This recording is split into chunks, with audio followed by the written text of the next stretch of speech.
Welcome, dear listener, to Miss Marple at Midnight, a cozy bedtime mystery woven with intrigue and charm. Curl up under your blankets, let the soft glow of moonlight guide you, and join the ever-perceptive Miss Jane Marple as she unravels a delightful puzzle in the quaint village of St. Mary Mead. Each chapter is crafted to draw you deeper into this enchanting tale, with gentle twists and satisfying resolutions, perfect for drifting off into a world of clever deduction and heartwarming discovery. Let's begin. Chapter 1. The Whisper in the Moonlight. In the heart of the English countryside, where rolling hills cradled secrets as old as the hedgerows themselves, lay the unassuming village of St. Mary Mead. It was a place where time seemed to meander like the lazy stream that wound through its meadows, and where the lives of its inhabitants intertwined in ways both predictable and profoundly unexpected. On this particular autumn evening, as the sun dipped below the horizon in a blaze of amber and rose, the village exhaled a collective sigh, settling into the hush of twilight. Lamps flickered to life in cottage windows, casting warm pools of light onto cobblestone paths, and the air carried the faint, comforting scent of wood smoke, mingling with late-blooming lavender. Miss Jane Marple, that epitome of quiet discernment and unyielding curiosity, resided in a modest cottage on the edge of the village green. Her home, Dana Mead, was a sanctuary of floral chintz and polished oak, where every knick-knack told a story from her travels or observations. At 70-something, though she never specified the exact number, deeming such details irrelevant to the pursuit of truth, Miss Marple possessed a mind as sharp as a needle's point, and a heart as gentle as the wool she so deftly worked. She was not one for grand adventures. Her world was the village itself, a tapestry of human follies and foibles that she unraveled with the patience of a master weaver. That night, as the clock in the parlor ticked inexorably toward midnight, Miss Marple sat by her bay window, her knitting needles dancing in rhythmic clicks. She was fashioning a scarf of soft heather wool, its stitches forming intricate cables that mirrored the twists of village gossip she had heard that day. The fire in the grate crackled softly, sending shadows leaping across the walls like playful sprites. Outside, the moon had risen, a silver crescent slicing through the gathering mist, illuminating the garden where dew-kissed roses nodded in the breeze. Miss Marple's thoughts wandered to the recent events in St. Mary Mead. The arrival of the new vicar with his booming sermons, the unexpected windfall of the baker's lottery ticket, and, most intriguingly, the quiet demeanor of young Clara Henshaw, who had taken up residence in Rose Cottage just 3 months prior. Clara was a widow of 28, with hair the color of polished chestnuts, and eyes that held the depth of forgotten wells. Her husband, a botanist named Reginald, had perished in a tragic accident while studying rare orchids in the Amazon, slipped from a vine into a rushing river, or so the official report claimed. Clara had returned to St. Mary Mead, her late husband's childhood home, seeking solace in its familiar embrace. Yet Miss Marple had noted, with her keen eye for the subtle, that Clara often seemed adrift, her smiles fleeting, and her gaze lingering on the horizon as if awaiting a ship that would never dock.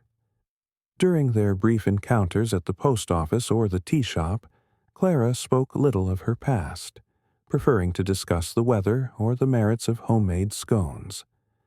But there was a fragility about her, a whisper of unspoken burdens that tugged at Miss Marple's compassionate nature. The clock on the mantel struck 12 with a resonant chime, its notes echoing through the quiet house like a gentle summons. Miss Marple paused her knitting, her fingers stilling as she listened to the night's symphony. The distant hoot of an owl, the rustle of leaves in the wind, and then something else. A sound so faint it might have been imagined, yet insistent enough to pierce the veil of silence. It was a whisper, urgent and fragmented, drifting from the direction of Rose Cottage, which lay just beyond Miss Marple's garden fence. Words? No, not quite. More like a sigh laced with desperation, carried on the mist like a feather on the breeze. Miss Marple set her knitting aside, her brow furrowing in mild perplexity. Whispers at midnight were not commonplace in St. Mary Mead, where the most nocturnal disturbance was usually a fox raiding the hen house. She rose from her armchair, her movements deliberate and unhurried, and peered out the window. The garden was shrouded in silver fog, the roses in her own border standing sentinel like ghostly sentries. But from Rose Cottage's direction came another murmur, clearer now, a voice low and pleading, as if bargaining with the shadows themselves. Curious, Miss Marple murmured to herself, her voice a soft trill. She was no stranger to the peculiarities of human behavior. After all, village life was a microcosm of the world's dramas. But this felt different, laced with an undercurrent of secrecy that piqued her interest. Slipping her feet into sensible leather slippers and wrapping a woolen shawl around her shoulders, she considered her options. To ignore it would be prudent, yet her innate sense of justice, honed by years of observing the quiet unravelings of lives around her, urged her onward. After all, she thought, a whisper in the night is often the prelude to a greater tale. With the stealth of one accustomed to discreet inquiries, Miss Marple extinguished the parlor lamp and stepped into the garden. The back door creaked softly as she eased it open, and she paused, letting her eyes adjust to the moonlit gloom. The air was cool and damp, carrying the earthy perfume of turned soil and blooming night jasmine. She moved along the gravel path, her slippers crunching faintly, until she reached the low wooden fence that separated her property from Rose Cottage's overgrown garden. Peering over, she saw the cottage itself, a thatched-roofed idol with ivy climbing its walls like possessive fingers, its windows dark save for a faint glow in the upper chamber. The whisper came again, closer now, emanating from the rose bushes that bordered Clara's garden path. Miss Marple strained to listen, her heart beating a steady rhythm. It was a woman's voice, she discerned, Clara's, perhaps, muttering words that dissolved into the mist before they could fully form. Not here. Please, not yet. The plea hung in the air, then silence descended, broken only by the drip of dew from overhanging branches. Emboldened by curiosity, Miss Marple lifted her skirts and carefully stepped over the fence, landing lightly on the soft grass of Rose Cottage's domain. She had no intention of intruding rudely. This was merely a neighborly reconnaissance. The rose bushes loomed before her, their thorns glinting like tiny daggers in the moonlight. As she approached, her foot brushed against something soft amid the petals. A scrap of paper, torn and crumpled, as if hastily discarded in flight. Kneeling with the grace of a much younger woman, Miss Marple retrieved it, her fingers trembling slightly from the chill. Unfolding the paper under the moon's pale beam, she read the inscription scrawled in hurried ink. Trust no shadow. The words were elegant yet erratic, the handwriting suggesting a hand unaccustomed to haste. No signature, no date, just this enigmatic warning, smeared slightly at the edges as if from nervous perspiration. Miss Marple turned the scrap over, noting a faint watermark, a stylized emblem resembling a coiled serpent, perhaps from fine stationery. Her mind raced with possibilities. A lover's caution? A threat from an old enemy? Or something tied to Clara's enigmatic past? Shadows, after all, were metaphors for deceit in the human soul, and Miss Marple had seen enough of them in her lifetime to know their weight. As she pondered, a sudden flicker of light danced in Clara's upstairs window. A candle flame, perhaps, or the beam of a lantern hastily lit and extinguished. It appeared for mere seconds, casting erratic shadows across the glass panes before vanishing into darkness once more. Miss Marple froze, her breath catching. Was Clara awake, signaling to someone? Or had the whisperer returned, only to flee at the sight of an unintended witness? The garden seemed to hold its breath, the roses rustling as if in conspiracy. Straightening up, Miss Marple tucked the scrap into her shawl pocket, her resolve hardening. She retraced her steps with caution, slipping back over the fence and into her own garden without a sound. The night air now felt charged, as if the village itself sensed the intrusion of mystery. Once inside Mead, she relit the parlor lamp with a match from the ice mantel, its warm glow banishing the chill. Sinking back into her armchair, she retrieved the paper and examined it anew, her knitting forgotten on the side table. "Trust no shadow," she repeated aloud, her voice thoughtful. Shadows could be literal, figures lurking in the dark, or figurative, illusions cast by those who hid their true intentions. Clara Henshaw, with her guarded smiles and solitary evenings, suddenly seemed central to this riddle. Miss Marple recalled a snippet of conversation from the village shop earlier that day. Old Mrs. Hargreaves had mentioned seeing a stranger, a tall man in a dark coat, lingering near Rose Cottage at dusk. Coincidence, or the shadow in question? Her thoughts drifted to Clara's arrival. The young widow had brought few possessions, trunks of books on botany, a collection of pressed flowers from distant lands, and whispers of inheritance from Reginald's estate. But there were rumors, too, subtle ones, of debts unpaid, or perhaps a family secret buried in the tropics. Miss Marple had always believed that people carried their histories like invisible luggage, and Clara's seemed heavier than most. A soft knock at the door startled her from her reverie. It was midnight now, an unusual hour for visitors. Rising, she approached cautiously and peered through the peephole, only to see the face of her neighbor, young Tommy, the gardener's lad, holding a lantern. "Miss Marple, sorry to bother you so late," he called, his voice muffled. "I was locking up the greenhouse and thought I heard a noise, like someone running through the lanes. Everything all right?"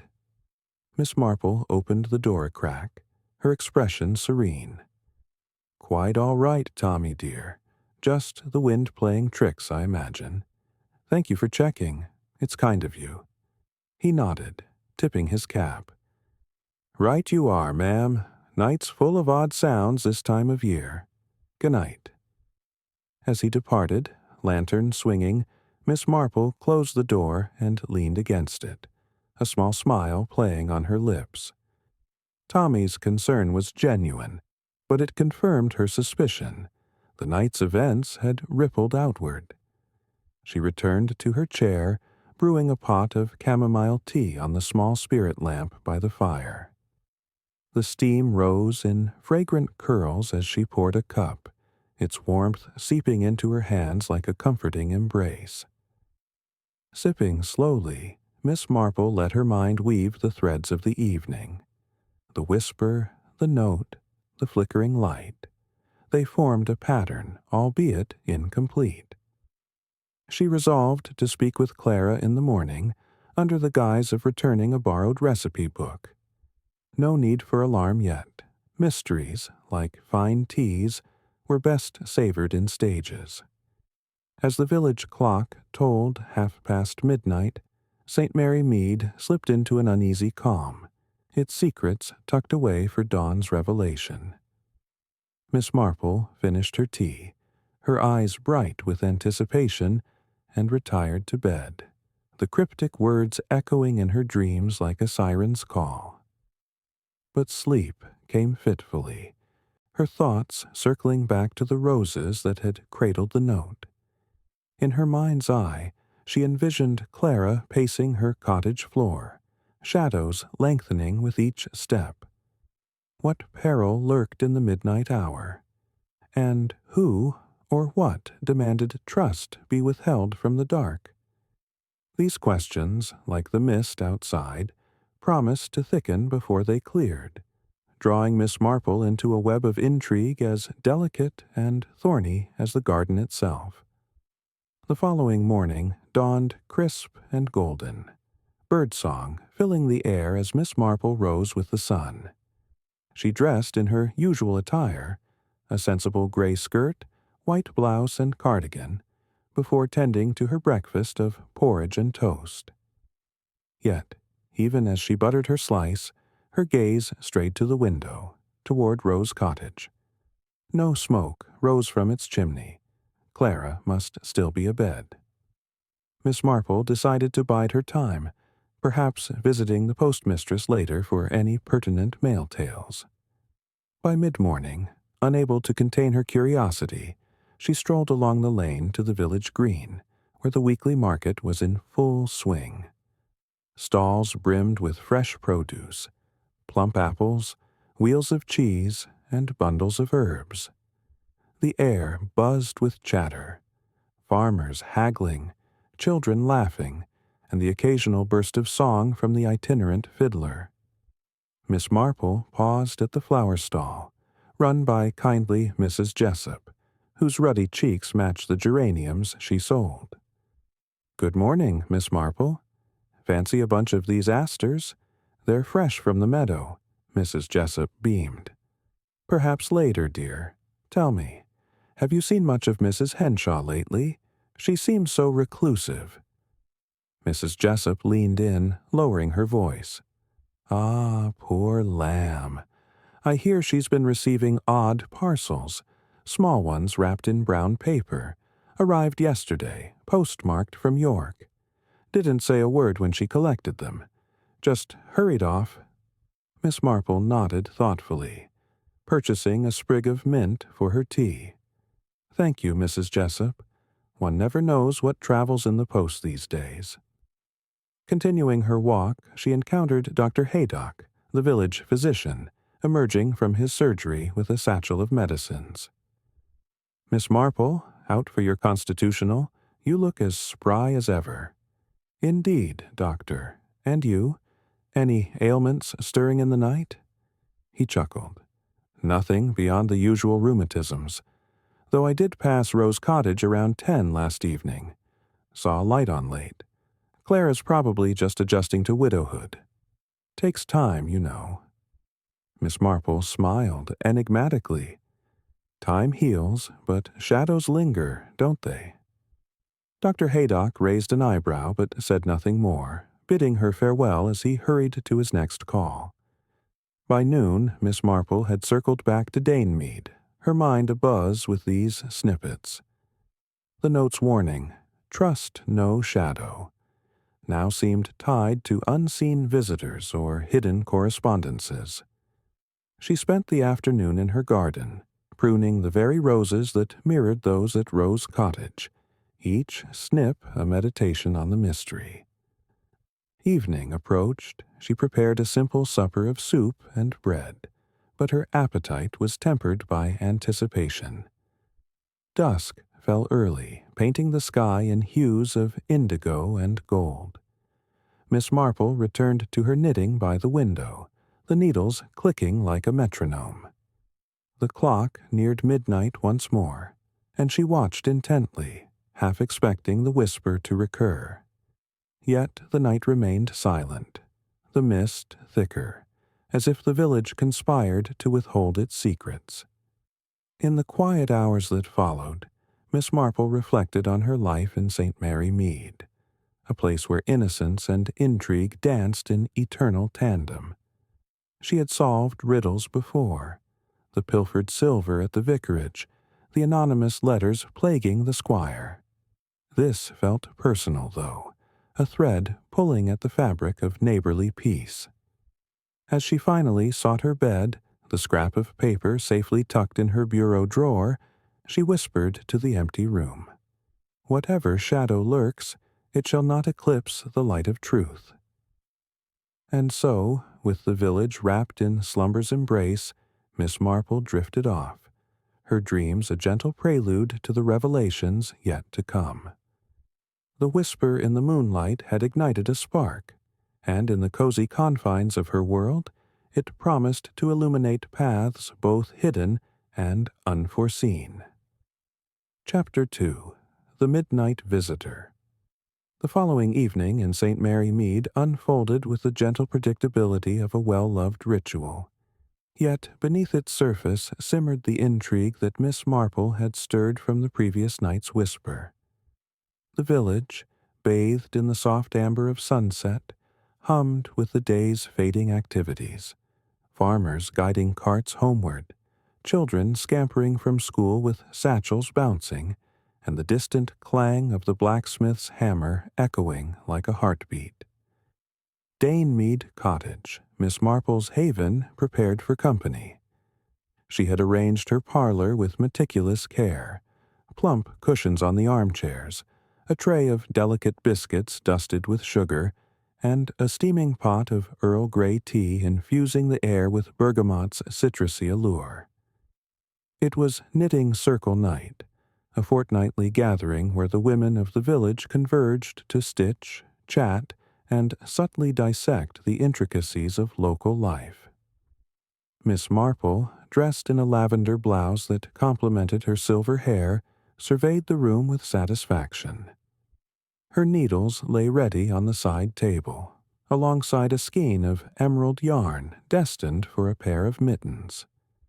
She had invited a select group: the postmistress, Mrs. Pippin, with her encyclopedic knowledge of arrivals and departures; the baker's wife, Mrs. Croft, whose tales were as rich as her fruitcakes; and young Clara Henshaw, whom Miss Marple had coaxed with a handwritten note slipped under her door that morning. "Do join us, dear," it read. A spot of company might brighten the evening. Clara's acceptance, delivered by a village boy, had been swift but terse, fueling Miss Marple's suspicions that the young widow craved solace amid her solitude. As the 8 clock struck 7, the first knock sounded. Mrs. Pippin bustled in, her cheeks flushed from the brisk walk. "Miss Marple, what a chill in the air! Feels like winter's sneaking up early this year." She settled into a chair, pulling out her half-finished Afghan blanket, its colors a riot of autumn hues. "Indeed, Mrs. Pippin," Miss Marple replied, pouring tea, "but a warm fire and good conversation chase away the frost." Soon Mrs. Croft arrived, bearing a tin of her famous ginger snaps. "Baked fresh this afternoon. Extra spice to ward off the doldrums." The circle was nearly complete when Clara appeared at the threshold, her figure silhouetted against the twilight. She wore a simple wool dress in dove gray, her chestnut hair pinned loosely, but her pallor was striking, like porcelain under strain. Her eyes, usually a calm hazel, flicked nervously to the windows, as if expecting an unwelcome gaze from the gathering dark. "Come in, Clara dear," Miss Marple welcomed, guiding her to a seat by the fire. "We're delighted you've joined us. Here's a cup, milk and 1 sugar, as you like it." Clara nodded gratefully, her fingers wrapping around the china as if seeking anchor. "Thank you, Miss Marple. It's kind of you to include me." The knitting commenced, needles clicking in a soothing chorus. Conversation flowed like a meandering brook, starting with innocuous tidbits. The vicar's new sermon on charity, which Mrs. Croft deemed a tad preachy, and the upcoming Harvest Festival, where Mrs. Pippin planned to enter her prize marrows. But as the flames danced in the grate, the talk turned to the village's undercurrents. Mrs. Pippin leaned forward, her voice dropping to a conspiratorial whisper. "Have you heard about old Mr. Enderby's nephew? Arrived unannounced from London, claiming he's here to sort the estate. But I saw him posting a letter at odd hours, sealed with wax, no less. Reminds me of those spy novels." Mrs. Croft chuckled, her needles pausing. "Spies in St. Mary Mead? Next, you'll say the milkman's delivering coded messages in the cream bottles. Though, speaking of oddities, I spotted a stranger at the inn yesterday. Tall fellow with a mustache like a hedgehog. Ordered ale, but barely touched it, just stared out the window toward the meadows." Clara shifted uncomfortably, her knitting, a simple scarf, slipping in her lap. Miss Marple observed her closely, noting the way her hands trembled slightly, as if chilled despite the fire's warmth. And there, on her sleeve, a faint smudge of indigo ink, fresh and irregular, like the mark of a hurried quill. It wasn't from knitting.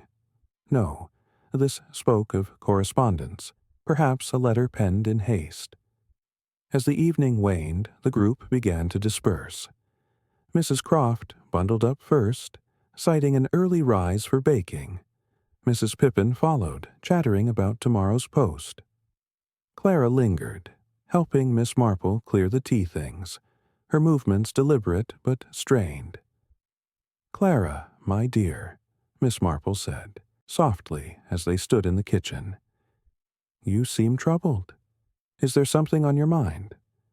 Sometimes sharing lightens the load." Clara hesitated, her eyes welling with unshed tears. She glanced toward the window where night had fully descended, stars pricking the velvet sky. "Oh, Miss Marple, I didn't want to burden anyone, but it's these nights. Every midnight there's a knock at my door. Soft, insistent. When I peer out, no one's there. Just a single white rose left on the step. It started a week ago, and it terrifies me. Reginald loved white roses. He planted them in our garden before he left for the Amazon. But he's gone, and this feels like a ghost taunting me." Miss Marple placed a gentle hand on Clara's arm, her touch reassuring. "A rose at midnight? How peculiar. And no sign of the visitor?" "None. Just the flower, dewy and perfect, as if plucked from a dream. I've bolted the doors, drawn the curtains, but the knock comes regardless. Last night I even heard a whisper outside. Something about shadows. I thought I was imagining it." Miss Marple's mind connected the dots. The whisper she herself had overheard. The cryptic note. But she kept her counsel, not wishing to alarm Clara further. "That sounds distressing indeed. Have you noticed anything else? Footprints, perhaps, or a scent?" Clara shook her head. "Only the faint aroma of pipe tobacco, cherry-scented, like Reginald used to smoke. But it can't be him. The telegram confirmed his death. Miss Marple, what if it's someone from his past? He had colleagues, rivals in botany circles. One even accused him of stealing rare seeds." "Botany can be a thorny field," Miss Marple mused, her tone light to ease the tension. "But fear not, Clara. I'll help you get to the bottom of this.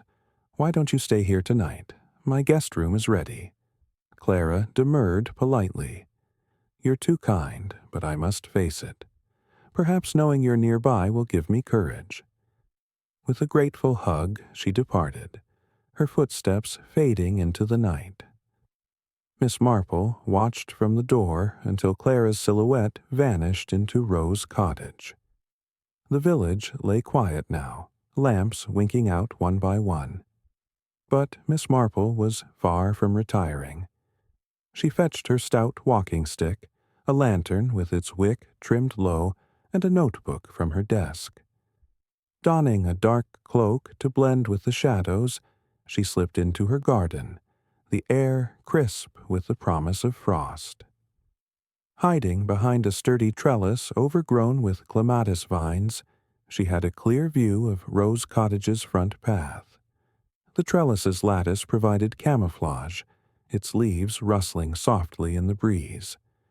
She settled in, wrapping her cloak tighter. The wait was meditative. Miss Marple's thoughts wandered to past enigmas, the missing brooch at the manor, the poisoned jam at the fete. Each had begun with something small, like a rose or a whisper. As the church clock chimed 11, the village fell into profound stillness, broken only by the occasional cry of a nightjar. Midnight approached. Miss Marple's senses sharpened. She detected the faint crunch of gravel from the lane. Then, emerging from the hedgerows like a spectre, came a cloaked figure. Tall and slender, it moved with purposeful stealth, hood drawn low to obscure the face. In one gloved hand, it held a single white rose, its petals luminous in the moonlight. The figure paused at Clara's door, rapping thrice. Soft, deliberate knocks. No answer came. The cottage remained dark. With a fluid motion, the visitor placed the rose on the step and retreated, melting into the shadows toward the woods. Miss Marple held her breath, her heart quickening. She noted details: the cloak's hem, muddied from woodland paths, boots polished but scuffed, and a glint of metal at the wrist, perhaps a watch chain or cufflink. As the figure vanished, the scent of cherry pipe tobacco wafted faintly, confirming Clara's account. Emerging from her hiding spot, Miss Marple approached the rose cautiously. It was exquisite, thorns carefully trimmed, stem wrapped in a ribbon of silk. No note this time, but the gesture spoke volumes. Affection? Warning? She left it undisturbed, retreating to Mead. In her parlor, by the dying fire, Miss Marple opened her notebook. With swift strokes of her pencil, she sketched the figure's silhouette, the hooded profile, the graceful stance, the cloak's distinctive fold. It reminded her of someone, but the memory eluded her. The scent of roses clung to the air, mingling with the tobacco's sweetness, strengthening her resolve. This visitor was no phantom. Flesh and blood pursued Clara, and Miss Marple intended to unmask them. The night deepened, St. Mary Mead slumbering unaware. Miss Marple sipped a final cup of tea, her mind mapping the next steps. Inquiries at the inn about strangers, a visit to the florist for white rose sources. As she climbed the stairs to bed, the sketch in hand, she whispered to the empty house. One petal at a time, the flower reveals itself. Tomorrow would bring clarity, but for now, the mystery bloomed in the midnight hour. Chapter 3. Shadows of Secrets. The dawn broke over St. Mary Mead, with a clarity that seemed to mock the enigmas of the night. Golden light filtered through the lace curtains of Dane Mead Cottage, casting delicate patterns across Miss Jane Marple's parlor floor. She sat at her breakfast table, a modest spread of toast and marmalade before her, but her appetite was eclipsed by the puzzle that had taken root in her mind. The cryptic note, "Trust no shadow," tucked safely in her bureau, the midnight visitor's cloaked silhouette, and Clara Henshaw's haunted demeanor wove a tapestry of intrigue that demanded her attention. Miss Marple sipped her tea, the delicate aroma of Darjeeling grounding her thoughts as she planned her day. To unravel this mystery, she would need to tread lightly, gathering threads from the village's daily hum without arousing suspicion. By mid-morning, Miss Marple set out, her straw hat tilted against the crisp October sun, and a basket swinging from her arm, ostensibly to collect eggs from the market, but truly to pursue leads. Her first stop was the post office, a squat stone building where Mrs. Pippin reigned supreme, her spectacles perpetually perched on her nose like a vigilant owl. The postmistress was sorting letters with practiced efficiency, her fingers flicking through envelopes as if dealing cards in a high-stakes game. "Good morning, Mrs. Pippin," Miss Marple greeted, her voice warm as she leaned casually on the counter. "Such a lovely day, isn't it? I was wondering if you've had any unusual posts lately, perhaps for Mrs. Henshaw at Rose Cottage." Mrs. Pippin's eyes gleamed with the delight of a gossip with fresh tidings. "Well, now, Miss Marple, since you mention it, Clara's been getting letters from London, 3 in the past fortnight, all in the same hand. Thick cream envelopes sealed with wax, not the usual sort. Postmarked from a stationer's in Bloomsbury, if I'm not mistaken." She lowered her voice, glancing at the empty doorway. "I didn't pry, of course, but one had a smudge of red paint on the corner, like an artist's mark." "Red paint, you say?" Miss Marple's tone was mild, but her mind seized the detail. "How curious. And no return address?" "Not a one. Just C. Henshaw in bold ink. Clara collected them herself, looking like she'd seen a specter. Poor dear, she's not been herself since moving back." Miss Marple nodded thoughtfully, purchasing a book of stamps to maintain her pretext. "Thank you, Mrs. Pippin. You're a treasure, as always." As she stepped into the sunlight, the red paint lingered in her thoughts. Clara's late husband, Reginald, had been a botanist, not a painter. Yet Mrs. Croft had mentioned his unsold canvases cluttering Rose Cottage's attic. Could the paint connect to those? Or was it a clue to the midnight visitor's identity? Her next destination was the village tea shop, the Copper Kettle, where the air was thick with the scent of freshly baked scones and brewing leaves. The shop was a hub of chatter, its tables crowded with locals exchanging news over steaming cups. Miss Marple settled at a corner table, her basket at her feet, and ordered a pot of chamomile tea, its floral notes soothing her as she eavesdropped. At a nearby table, 2 farmers discussed the harvest, but her ears pricked at the mention of Clara's name from a group of women by the window. "Poor Clara Henshaw," said Mrs. Lavender, the butcher's wife, stirring her tea vigorously. "Living alone in that big cottage, with only ghosts for company. My nephew saw lights flickering in her attic last week, well past 10. Painting, perhaps. Her husband left stacks of them, you know." "Reginald's work?" asked Mrs. Finch, the seamstress. Her needlework paused. "He was no artist, just a plant man. Odd, though. My boy delivered milk there yesterday and swore he heard humming like a lullaby coming from upstairs. Gave him the shivers." Miss Marple sipped her tea, her expression serene but her mind racing. Lights in the attic, humming, letters with red paint. Each fragment added texture to the mystery. She recalled Clara's ink-smudged sleeve from the knitting circle, now wondering if it tied to those London letters. Was Clara corresponding with someone, or merely receiving unwanted missives?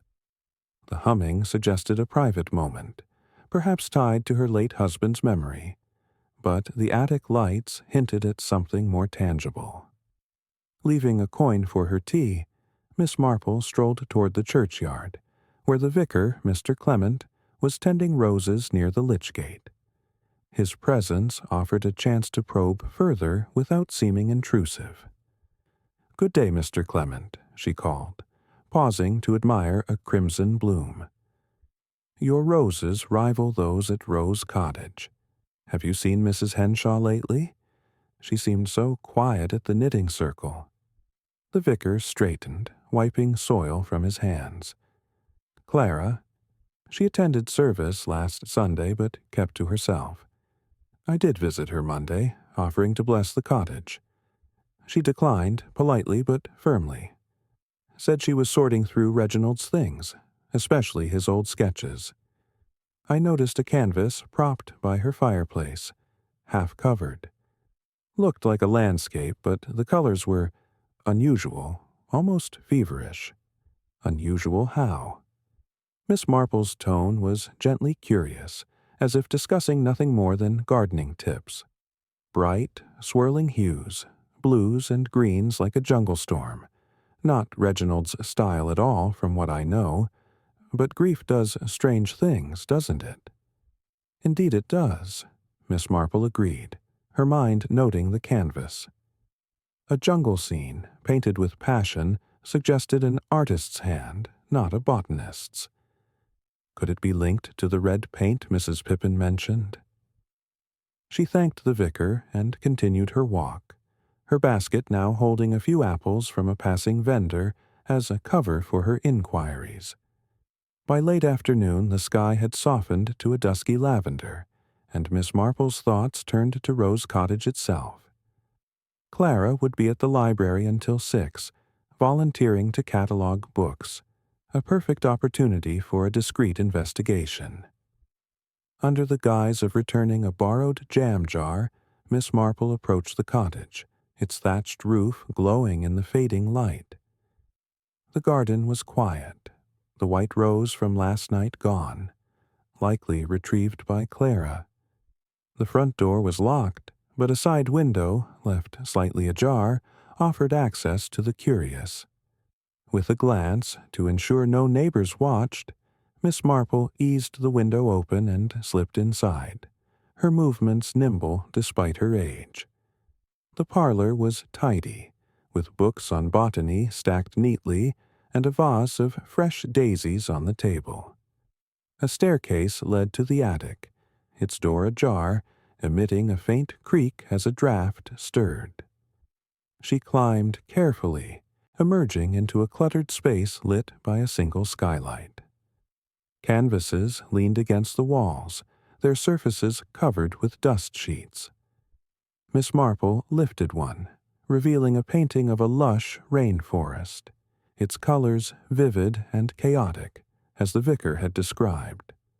But what caught her eye was a signature in the corner, scrawled in red paint. E. Vane. The name struck a chord, unfamiliar yet resonant. Not Reginald Henshaw, but someone else, perhaps a collaborator, a rival, or something more intimate. The painting's energy suggested a personal connection, its strokes bold and emotional. Miss Marple examined another canvas, this one depicting a single white rose against a stormy sky, the same red signature prominent. The attic hummed with secrets, the air thick with the scent of linseed oil and memory. As she replaced the dust sheet, a floorboard groaned underfoot, revealing a loose plank. Curiosity piqued, she pried it up, finding a small tin box nestled beneath. Inside was a single letter, unsealed, addressed to Clara in the same bold hand Mrs. Pippin had described. The paper bore the serpent watermark from the midnight note, and its contents were brief. The rose blooms where shadows fall. Find it before he does. No signature, but the implication was clear. Someone was searching, and Clara was at the heart of it. Miss Marple tucked the letter back, her heart quickening. The attic's contents confirmed a hidden narrative, one tied to art, love, or betrayal. E. Vane was no shadow. This was a name to pursue. As she descended, the skylight caught the moon's first rays, casting long shadows across the paintings. She paused, struck by the realization that the shadows in the note might refer to these very canvases, works that concealed truths in their vibrant layers. Slipping out as silently as she'd entered, Miss Marple returned to Mead, her mind alight with possibilities. The village was settling into evening, lamps glowing in windows like fireflies. She prepared a simple supper of soup and bread, but her thoughts were elsewhere, sketching connections between the letters, the paintings, and the midnight rose. Vane was a shadow, but not the only one. Was he the visitor, or was another figure orchestrating this nocturnal dance? As she sat by her fire, knitting resumed but barely noticed, Miss Marple considered her next move. Clara must be protected, yet confronted gently. The paintings suggested a secret tied to Reginald's past, perhaps a collaboration gone sour or a legacy left unclaimed.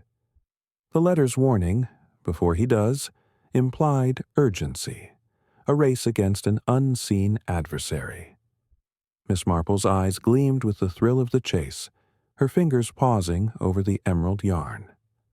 Outside, the village clock chimed 9, its notes carrying over the meadows. Miss Marple rose, fetching her notebook to jot down the day's discoveries. The London letters, the red paint, Vane's signature, the hidden letter. Each was a piece of the puzzle, and she sensed the picture forming, though its edges remained blurred. She resolved to invite Clara for tea tomorrow to probe delicately about Reginald's artistic connections. As she banked the fire and prepared for bed, the moonlight streamed through her window, illuminating the garden where roses stood sentinel. The name Vane echoed in her mind, a cipher begging to be cracked. St. Mary Mead slept, its secrets tucked into the folds of night, but Miss Marple's thoughts were a beacon guiding her toward the truth. She whispered to the quiet room, "Shadows may hide, but light reveals all in time." With that, she turned down her lamp, the mystery deepening as the stars took their watch. Chapter 4. The Rose's Riddle. The morning sun draped St. Mary Mead in a golden shawl, its rays piercing the mist that clung to the meadows like a lover's reluctant farewell. Miss Jane Marple sat in her parlor at Mead Cottage, her knitting idle on the table as she sipped a cup of jasmine tea, its fragrance a delicate counterpoint to the weight of her thoughts. The discoveries in Clara Henshaw's attic, the vibrant paintings signed Vane, the hidden letter with its cryptic warning, had woven a tapestry of intrigue that demanded her attention. Miss Marple sipped her tea, the delicate aroma of Darjeeling grounding her thoughts as she planned her day. To unravel this mystery, she would need to tread lightly, gathering threads from the village's daily hum without arousing suspicion. By noon, Clara arrived, her dove-gray coat dusted with dew from the garden path. She carried a small basket of apples from the market, a gesture of thanks that Miss Marple accepted with a warm smile. "Come in, dear," she said, ushering Clara to the parlor, where a tray of cucumber sandwiches and shortbread waited. The fire crackled, casting a cozy glow over the chintz armchairs. Clara's eyes, though still shadowed with unease, softened at the sight of the familiar room. "Such a treat to be here, Miss Marple," Clara said, settling into a chair. "It's been a lonely week at Rose Cottage. Your kindness means more than you know." Miss Marple poured tea, her movements deliberate. "It's no trouble at all, Clara. I've been thinking of you, alone in that big house. Have you been sorting through Reginald's things? The vicar mentioned some striking paintings." Clara's fingers tightened around her cup, her gaze dropping to the embroidered tablecloth. "Yes, his sketches. Well, not all his. Some are different. I found them in the attic, wrapped in muslin like forgotten treasures. They're beautiful, but they unsettle me. They're not Reginald's style. Too wild, too passionate." Miss Marple nodded, her expression one of gentle curiosity. "Another artist, perhaps? A friend of his from the botanical expeditions?" Clara hesitated, her lips parting as if to speak, then closing. I'm not sure. There's a signature. E. Vane. I don't know the name, but it feels like a ghost from the past, stirring memories I'd rather forget. Sensing the weight of Clara's words, Miss Marple steered the conversation to lighter topics: the festival's flower show, the new recipe for lavender scones, before circling back. Clara, dear, I couldn't help but notice your sleeve the other night, smudged with ink. Have you been writing, or perhaps receiving letters? Clara's breath caught, her eyes darting to the window where the garden roses swayed in the breeze. Letters, yes. From London, unsigned. They come irregularly, in bold handwriting, with a serpent watermark. They're vague, poetic, talk of roses and shadows. I thought they were pranks, but with the midnight knocks. Her voice trembled and she set the cup down. I found something else in the attic. A diary, locked, with a pressed rose inside. I haven't opened it yet. It feels private, like betraying Reginald. Miss Marple's heart quickened, but her face remained serene. A diary could hold answers, Clara. Would you permit me to see it? Sometimes the past speaks clearest when we listen. Clara nodded, her relief palpable. I brought it, actually. I trust you, Miss Marple. From her basket, she produced a slim, leather-bound book, its lock rusted but intact. A single white rose, brittle with age, slipped from its pages, its petals crumbling like forgotten promises. Miss Marple took the diary, her fingers brushing the rose's fragile edges, and fetched a hairpin from her sewing basket. With a deft twist, she sprung the lock, revealing pages filled with Clara's neat script. "May I read a passage?" Miss Marple asked gently. Clara nodded, her hands clasped tightly. The diary began with entries from 5 years ago, before Reginald's fatal journey. Clara's words painted a life of quiet joy, tinged with longing. One entry stood out, dated a month before Reginald's departure. Edward came again today, his eyes alight with dreams of art and adventure. He spoke of a painting, a secret we'd hide together. A rose to mark our love, though I belong to another. He promised to return, but the jungle calls Reginald, and I fear Edward's shadow will follow us both. Another page, months later, held a single line. E.V. sent a letter. Red paint on his hands, a rose in his heart. I cannot answer. Miss Marple closed the diary, her mind weaving connections. Edward Vane, the artist, had been Clara's lover before her marriage, a secret kept from Reginald, perhaps out of duty or fear. The paintings, the letters, the roses, all pointed to Edward's return, seeking something hidden in Rose Cottage. "Clara," she said softly, "this Edward Vane, he's alive, isn't he? And he's here, leaving roses at your door." Clara's eyes welled with tears. "I thought he was dead. He vanished after Reginald proposed, and I heard nothing until these letters. The diary. It's all I have of him, of us. But why now? What does he want?" "Something in those paintings, perhaps," Miss Marple mused. "A clue, a treasure, something worth haunting you for. Let's protect you, Clara. Tonight we'll set a trap." Clara agreed, her resolve bolstered by Miss Marple's calm assurance. They devised a plan. A decoy canvas, painted by Miss Marple's nephew, Raymond, a dabbler in oils, to mimic E. Vane's style. A swirling jungle scene with a white rose at its heart. They placed it in Clara's garden, propped against the rose bushes, visible under moonlight but not so obvious as to scream deception. Miss Marple would watch again, this time from Clara's parlor, hidden behind heavy drapes, her lantern dimmed to a flicker. As evening fell, St. Mary Mead cloaked itself in twilight's hush. Clara returned to Rose Cottage, her steps lighter with Miss Marple's promise of support.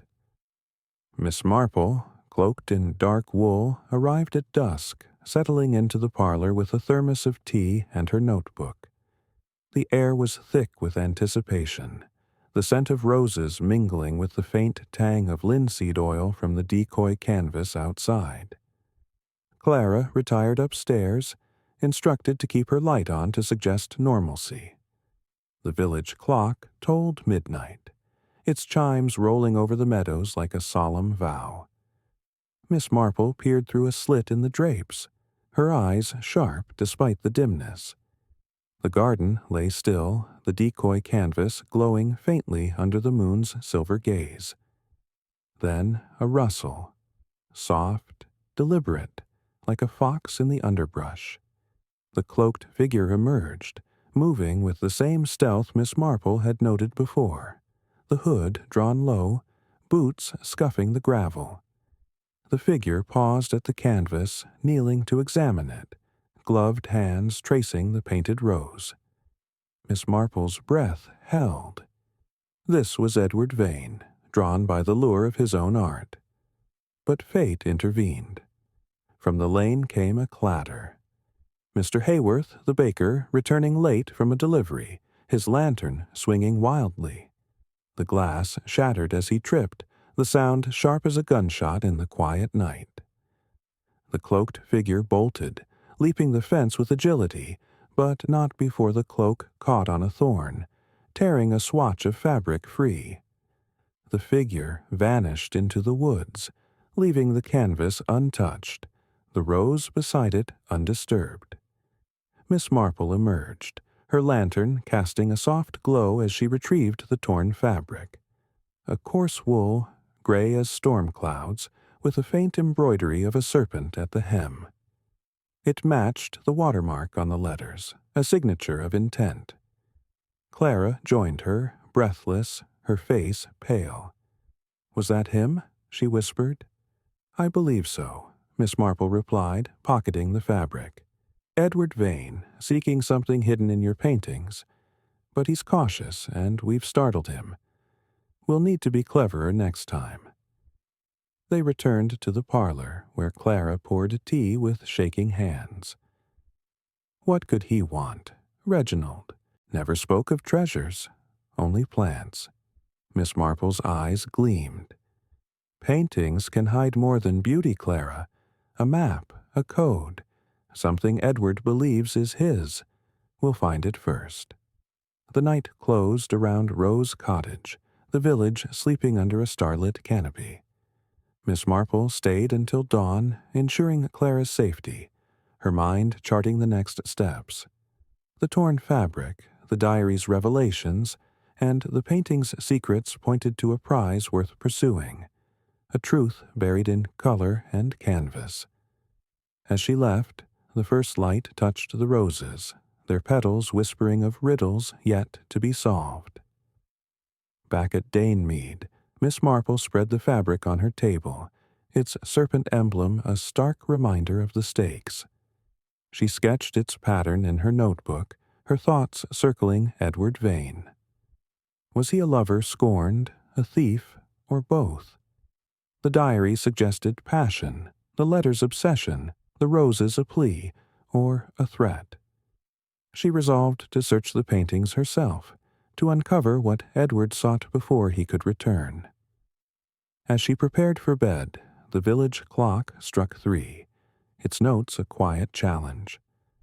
Miss Marple whispered to the empty room, "The rose hides the riddle, but the thorn guards the truth." With that, she extinguished her lamp, the mystery blooming in the shadows, ready for the light of revelation. Chapter 5. The Midnight Revelation. The air in St. Mary Mead carried the crisp promise of autumn's end, a chill that whispered of frost yet to come. Inside Mead Cottage, Miss Jane Marple sat by her parlor fire, the glow casting a warm halo over her silver hair as she prepared for the final act of the mystery that had unfolded over the past nights. The clues: Clara's diary, the paintings signed E. Vane, the torn cloak fragment with its serpent embroidery, had woven an intricate web, and tonight Miss Marple intended to draw it taut. The clock on the mantel ticked toward 10, its steady rhythm a reminder that midnight, the hour of secrets, approached. She had invited Clara Henshaw, Mrs. Pippin, and Mr. Hayworth to her cottage under the guise of a cozy gathering to plan the village's harvest festival display. But her true purpose was to unmask the midnight visitor and lay bare the truth hidden in Rose Cottage. Miss Marple had spent the morning in quiet preparation. After Clara's revelations about Edward Vane, the artist who once held her heart, Miss Marple had returned to Rose Cottage at dawn with Clara's permission to search the attic more thoroughly. The paintings, vibrant with jungle hues and signed in red, hinted at more than art. They were a canvas for secrets. Beneath a loose floorboard, where the diary had been hidden, she found a small, dust-covered sketchbook. Its pages were filled with Reginald's botanical drawings, meticulous studies of orchids and ferns, but tucked between them was a single sheet. A sketch of a white rose entwined with a sapphire necklace, its lines delicate yet precise. A note in Reginald's hand read, "For C, hidden where roses climb." The chimney, Miss Marple realized, was the key, its bricks concealing a treasure Edward Vane sought. She had climbed the attic ladder to the cottage's ancient chimney, its stones weathered but sturdy. Behind a loose brick, her fingers brushed against a velvet pouch, heavy with promise. Inside was the sapphire necklace, its gems catching the faint light like captured stars. Miss Marple had pocketed it, leaving the chimney undisturbed, and now it rested in her bureau, a silent witness to the night's impending revelation. As the guests arrived, the parlor filled with the scent of spiced apple tarts and brewing tea. Clara entered first, her face pale but resolute, her chestnut hair pinned neatly under a felt hat. "Miss Marple, I can't thank you enough for your help," she said, her voice soft but steady. "I feel safer knowing you're with me." Mrs. Pippin bustled in next, her arms laden with a basket of knitting, her eyes bright with curiosity. "A gathering at this hour. I expect you've got something up your sleeve, Miss Marple," she teased, settling into an armchair. Mr. Hayworth, the baker, arrived last, his apron dusted with flour from a late batch. "Sorry for the mess," he chuckled, brushing his hands. "Got caught up with a tricky sourdough. What's this about the festival?" Miss Marple smiled, pouring tea with practiced grace. "Oh, we'll get to the festival. But first, I've a small matter to settle. A mystery that's been blooming in our village." She set the tray down, her gaze sweeping the room. "Clara, would you share what you told me about the midnight visitor?" Clara nodded, her hands clasped tightly. "Every night, at midnight, someone knocks at my door and leaves a white rose. I thought it was a prank, but then I found my old diary, and Miss Marple helped me see it's connected to Edward Vane, someone I knew before my marriage. He's been sending letters, and I believe he's here, in St. Mary Mead." Mrs. Pippin gasped, her needles pausing. Edward Vane. The name's familiar. Wasn't he that artist who exhibited in London years ago? Vanished after some scandal, they say. Mr. Hayworth frowned, leaning forward. "A stranger's been seen near the woods. Tall, cloaked. I nearly ran into him last night when my lantern broke. Could that be your man?" Miss Marple's eyes twinkled. "Very likely, Mr. Hayworth, but let me tell you a story."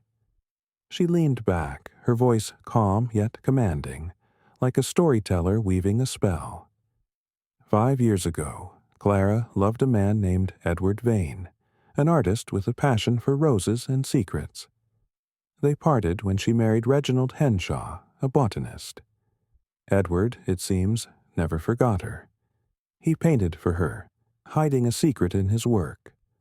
A sapphire necklace, a family heirloom concealed in Rose Cottage's chimney.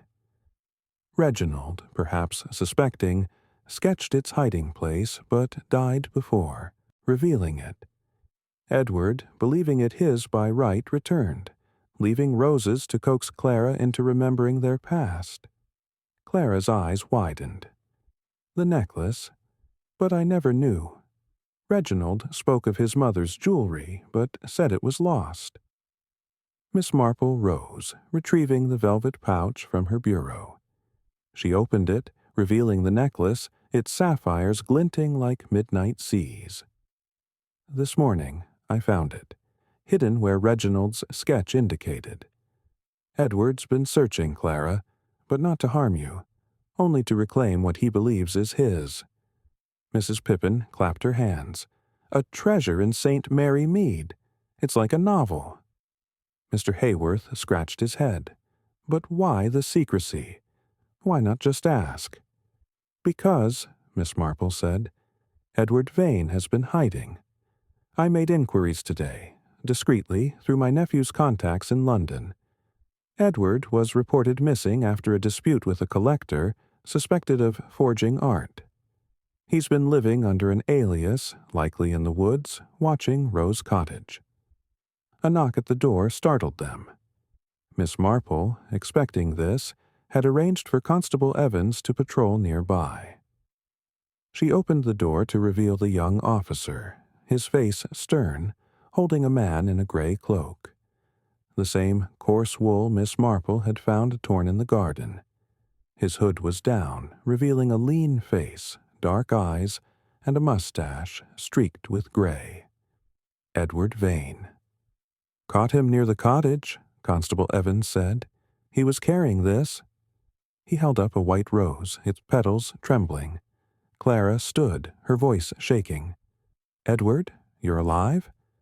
Edward's gaze softened, though his hands were bound. Clara, I never meant to frighten you. The roses were my way of reaching out, hoping you'd remember. The necklace, it was my mother's, promised to me. But Reginald hid it before he left. I needed it to start over. Miss Marple stepped forward, her tone firm but kind.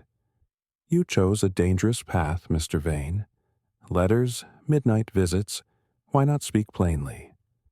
Edward sighed, his shoulders slumping. I was a fool.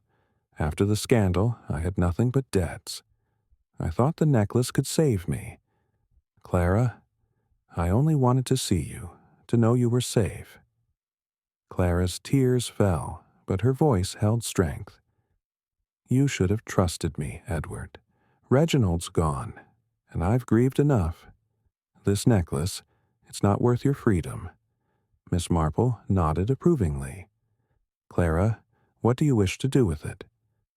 Clara took the pouch, her fingers steady now. It belongs to the village, to its history. I'll donate it to the museum in Reginald's name. Let it shine for all, not hide in shadows. Mrs. Pippin clapped again, and Mr. Hayworth grinned. That's the spirit, lass. Constable Evans led Edward away, promising a fair hearing. Miss Marple watched from the window as the village settled into midnight's embrace, the stars bright above the meadows. Clara stayed, sipping tea, her face lighter than Miss Marple had ever seen. You've given me peace, Miss Marple, Clara said. I was so afraid, but now I can start anew. Miss Marple smiled. Her knitting resumed, the emerald yarn forming neat rows. The heart heals, Clara, when secrets are laid bare. St. Mary Mead is a place for new beginnings. As the clock struck midnight, the fire burned low, and the guests departed. Clara hugged Miss Marple, promising to join the knitting circle again. Mrs. Pippin chattered about the museum's new treasure, and Mr. Hayworth vowed to bake a special loaf for the festival.